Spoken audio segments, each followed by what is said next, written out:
कानपुर में हिंसा हुई और इसकी जांच कहां तक पहुंची है, यह आपको अब हम ग्राफिक्स के जरिए दिखाने की कोशिश करते हैं, बताने की कोशिश करते हैं। तो पहली जो बात है वो ये कि इस मामले की जांच एसआईटी कर रही है। एसआईटी पूरे मामले की जांच कर रही है और इसमें अब तक 29 आरोपी गिरफ्तार कर लिए गए हैं। जी हां, अब तक 29 आरोपी गिरफ्तार हुए हैं। हयात समेत कई आरोपियों के मोबाइल फोन भी जब्त किए गए और इनसे चैट की जांच की जा रही है। जो व्हाट्सएप पर चैट हुई है या अन्य किसी ऐप के जरिए चैट हुई है, मोबाइल के अंदर जो डेटा है उसे खंगाला जा रहा है। इसके अलावा साजिश के नेटवर्क तक पहुंचने की कोशिश है कि ये लोग सिर्फ मोहरे थे, इनके पीछे कोई और है कि नहीं है।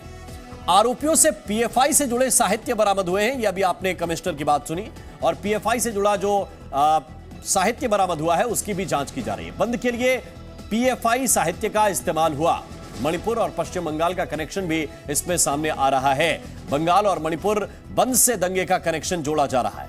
इसके अलावा सबूत मिटाने के लिए सीसीटीवी डेटा डिलीट किया गया है, फॉर्मेट कर दिया गया है, उसकी भी जांच जारी है। इसके साथ साथ मास्टरमाइंड हयात जफर की क्राइम कुंडली भी खंगाली जा रही है। यानी हयात जफर कहां से ताल्लुक रखता है, किस किस से जुड़ा हुआ है, ये सारी चीजें जांच के दायरे में हैं। इसके अलावा मोबाइल खोलेगा दंगा गैंग के राज। जी हां, ये एक बड़ा सवाल है। कैसे? दरअसल पुलिस ने 6 मोबाइल फोन बरामद किए। मोबाइल चैट की स्टडी पुलिस करना शुरू कर दिया है। हिंसा फैलाने में किस किस ने मदद की, यह बड़ा प्रश्न पुलिस के सामने है। सोशल मीडिया ग्रुप में कौन कौन शामिल था जिसमें आपत्तिजनक चीजें सामने आई हैं? क्या सोशल मीडिया की मदद से यह पूरी भीड़ जुटाई गई थी या भीड़ को उकसाने वाले लोग अलग थे? मुख्य आरोपी के किन किन लोगों से संपर्क है, यानी हयात जफर हाशमी जिसकी फोटो आप देख रहे हैं, उसके किन किन लोगों से संपर्क है, यह भी जांच के दायरे में है। और जी मीडिया संवाददाता विशाल पांडे इस वक्त ज्यादा जानकारी के साथ हमारे साथ जुड़े हुए हैं। विशाल, लगातार जांच आगे बढ़ रही है। अब तक जो पुलिस है, एसआईटी है, वो किन किन एंगल को ध्यान में रखकर जांच कर रही है? देखिए, यहाँ पर कानपुर पुलिस और एसआईटी सबसे पहले इसी बात की जांच कर रही है कि हयात जफर हाशमी किन लोगों के संपर्क में था और जो लिटरेचर उसके आसपास और अन्य आरोपियों से मिले हैं पीएफआई के, वो इस तक कैसे पहुंचे और क्या 3 जून को जो बंद बुलाया गया था इसके पहले सोची समझी साजिश थी। और क्योंकि 3 जून को ही जैसा कि ये सभी को पता है कि पीएम, राष्ट्रपति, मुख्यमंत्री कानपुर में थे। और इसके अलावा पुलिस ये भी जांच कर रही है कि अचानक से कैसे सीसीटीवी जो फुटेज थे उनको फॉर्मेट कर दिया गया ताकि पुलिस आरोपियों की पहचान ना कर सके। तो क्या ये कि पूरी तरह से सोची समझी साजिश थी, इसको लेकर एसआईटी पूरी जांच कर रही है। इसके अलावा 6 मोबाइल फोन जब्त किए गए हैं जिसके व्हाट्सएप चैट, इसके अलावा जो अन्य उसकी फोटो गैलरी है या फिर सीडीआर निकलवाया जा रहा है उसको भी खंगाला जाएगा और यह पता लगाया जाएगा कि 3 जून से पहले हयात जफर हाशमी और अन्य आरोपी किस किस के संपर्क में थे और किस तरह से इस हिंसा को करने की कोशिश की गई थी। क्योंकि यह भी पता चला था कि नाम पूछ कर कई लोगों पर हमले किए जा रहे थे, पथराव भारी तादाद में कानपुर में किया गया था। तो इसलिए पुलिस अब सभी एंगल्स पर जांच कर रही, चाहे वो पीएफआई का एंगल हो या फिर लोकल एंगल हो। हयात जफर हाशमी के जो क्राइम कुंडली है उसको भी पुलिस देख रही है, इससे पहले किन घटनाओं में वो लिप्त रहा है इस पर भी जांच की जा रही है। इसके अलावा क्योंकि 1000 से ज्यादा अज्ञात लोगों के नाम भी इस मुकदमे में हैं, तो पूछताछ में जो और नाम सामने आएंगे उनकी गिरफ्तारी भी आने वाले दिनों में हो सकती है। अब तक कुल 29 गिरफ्तारी कानपुर हिंसा मामले में हुई है और आज हयात जफर हाशमी को कोर्ट में पेश किया जाएगा और पुलिस रिमांड मांगेगी। बिल्कुल, ये महत्वपूर्ण बात है। कई चीजें तो कोर्ट में भी रखनी पड़ेंगी क्योंकि पुलिस अगर रिमांड मांगेगी तो तथ्य भी पेश करने पड़ेंगे कि क्यों हमें हयात जफर हाशमी की रिमांड चाहिए। जो विशाल बता रहे थे उनमें से कई चीजें अदालत में भी रखी जाएंगी।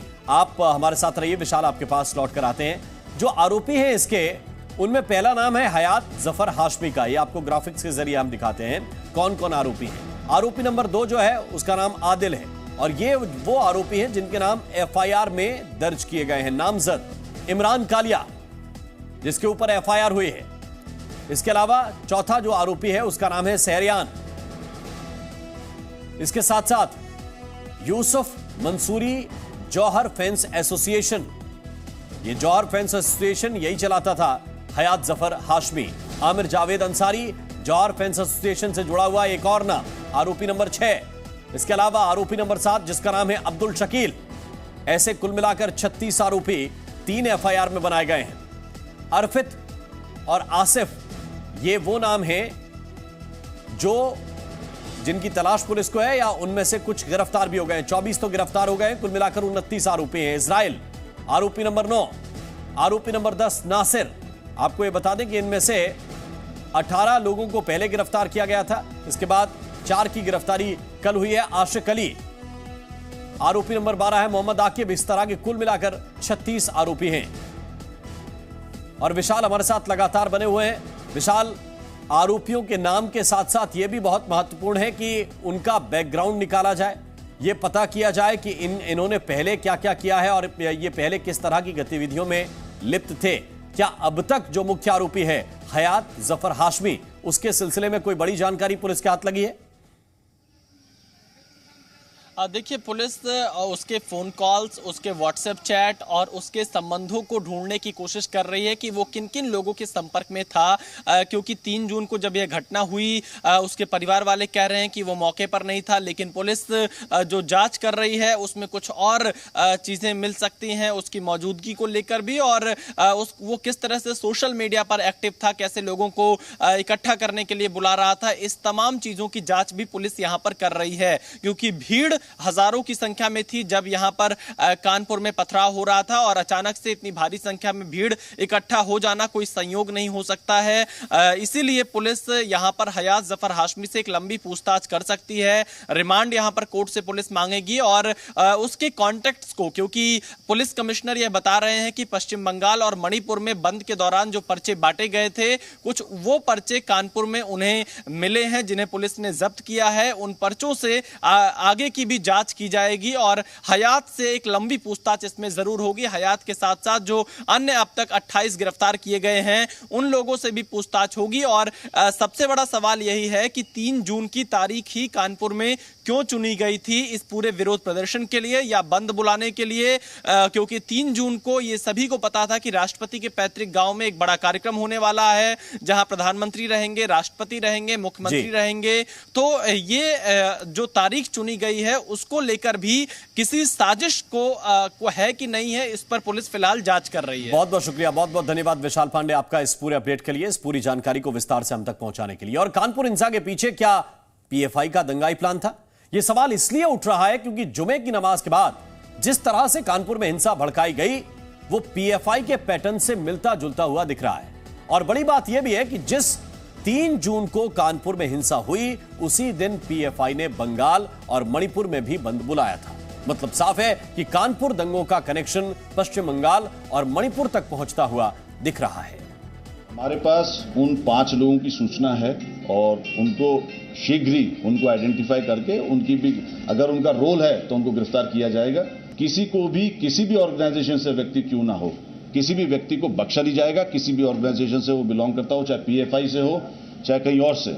ये जितने भी लोग हैं इनके खिलाफ गैंगस्टर एक्ट के तहत कार्रवाई की जाएगी, एनएसए के तहत कार्रवाई की जाएगी, और इनकी जो प्रॉपर्टीज हैं उनको भी जब्त किया जाएगा, और एक मैसेज दिया जाएगा कि इस तरीके की कोई भी चीज टॉलरेट नहीं की जाएगी, और इन सभी अभियुक्तों के खिलाफ सख्त से सख्त कार्रवाई की जाएगी। और कानपुर पुलिस आरोपियों की पहचान के लिए अभी तक 350 से ज्यादा वीडियो बरामद कर चुकी है। ऐसे में कुछ दुकानदार ऐसे भी हैं जिन्होंने अपना सीसीटीवी फुटेज फॉर्मेट मार दिया है। अब पुलिस उनके खिलाफ भी कार्रवाई करेगी। कानपुर से विशाल रघुवंशी की एक रिपोर्ट आपको दिखाते हैं। पुलिस ने परसों हुई उपद्रव की घटना को लेकर अब तमाम जो आरोपी हैं उनको चिन्हित करने की कार्रवाई शुरू कर दी है। इसी कड़ी में इस पूरे इलाके के करीब 350 फुटेजों को जो है पुलिस ने खंगाला है।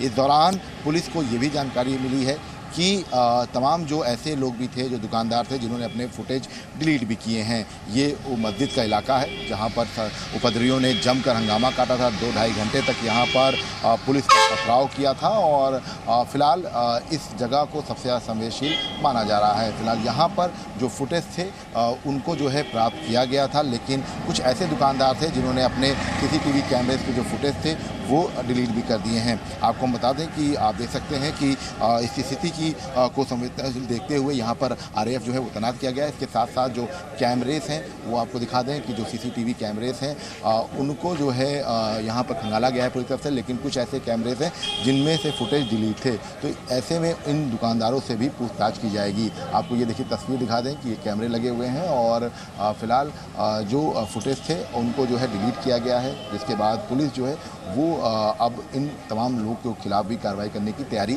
कर रही है। आप देख सकते हैं कि ये बाकायदा दुकान है और आप देख सकते हैं कि ये CCTV कैमरे जो हैं यहाँ पर लगाए गए थे। पुलिस ने पूरे इलाके में करीब 350 वीडियो जो है वो प्राप्त किए हैं। इसके साथ ही कहा जा सकता है कि फ़िलहाल जिस तरह से इस पूरे मामले को लेकर लगातार जो जांच है वो की जा रही है, उसी कड़ी में ये देखा जा सकता है कि कुछ कैमरेस जिनमें फुटेज डिलीट हुए हैं, फॉर्मेट किया गया है, अब उन दुकानदारों के खिलाफ भी पुलिस कार्रवाई करेगी। कैमरामैन के साथ विशाल लोगवंशी, जी मीडिया, कानपुर। और कानपुर हिंसा को लेकर CM योगी ने सख्त कार्रवाई करने का आदेश दिया है। अभी तक CCTV तस्वीरों, वायरल वीडियो और चश्मदीदों की गवाही की मदद से 30 से ज्यादा लोगों की पहचान की जा चुकी है। गिरफ्तारियों का सिलसिला भी लगातार जारी है। यही नहीं, आरोपियों पर गैंगस्टर एक्ट और NSA के तहत कार्रवाई के साथ उनकी संपत्ति भी जब्त की जाएगी। कुछ लोगों ने माहौल बिगाड़ने का प्रयास किया था। पुलिस ने त्वरित कार्रवाई करते हुए तत्काल पुलिस मौके पर पहुंची, सिचुएशन को कंट्रोल में किया। उसके बाद भी कुछ उपद्रवी थे जिन्होंने गलियों में घुस के पथराव किया।